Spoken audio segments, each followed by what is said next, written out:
ನಮ್ಮ ಗೇಮ್ ಚೇಂಜರ್ನ ಅತಿಥಿ ಚಿಕ್ಕೋಡಿಯಲ್ಲಿರುವಂತ real estate ಉದ್ಯಮಿ ಕರಣ್ ಸಿಂಗ್ ಹವಾಲ್ದಾರ್. ಜನಕಾಗೆ ಕನಸ ಕೋಟೆ ಕಟ್ಟಿದ ತೀರಾ ಬಡತನ ಜನರು ಬಂದಿರ್ತಾರೆ, ಸರ್ ಇಷ್ಟೇ ಬಜೆಟ್ ಇದೆ ಸರ್ ಏನ್ ಮಾಡೋದು ಅಂದ್ರೆ ಭಾಳ ಬಡತನ ಇದ್ರೆ ನಾವು ಅವ್ರ ಕಡೆ ರೊಕ್ಕದ ಅಂದ್ರೆ ಅಪೇಕ್ಷೆ ಮಾಡಂಗಿಲ್ರಿ. ಆಸೆ ಕಟ್ಟಿಟ್ಟನು ಮೌತ್ ಪಬ್ಲಿಸಿಟಿ ಮಾಡಿ ನಂಗೆ ಕಾಂಟ್ಯಾಕ್ಟ್ ಮಾಡಿ ಬರ್ತಾರೆ ಅಷ್ಟೇ.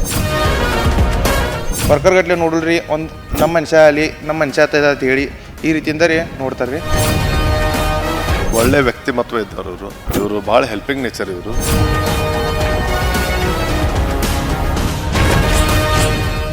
ಖ್ಯಾತ ಇಂಜಿನಿಯರ್ ಕರಣ್ ಸಿಂಗ್ ಹವಾಲ್ದಾರ್ ಪರೋಪಕಾರಿ ಬದುಕಿನ ಸ್ಟೋರಿ ಗೇಮ್ ಚೇಂಜರ್ ವೀಕ್ಷಿಸಿ ಇಂದು ಸಂಜೆ 6:30ಕ್ಕೆ.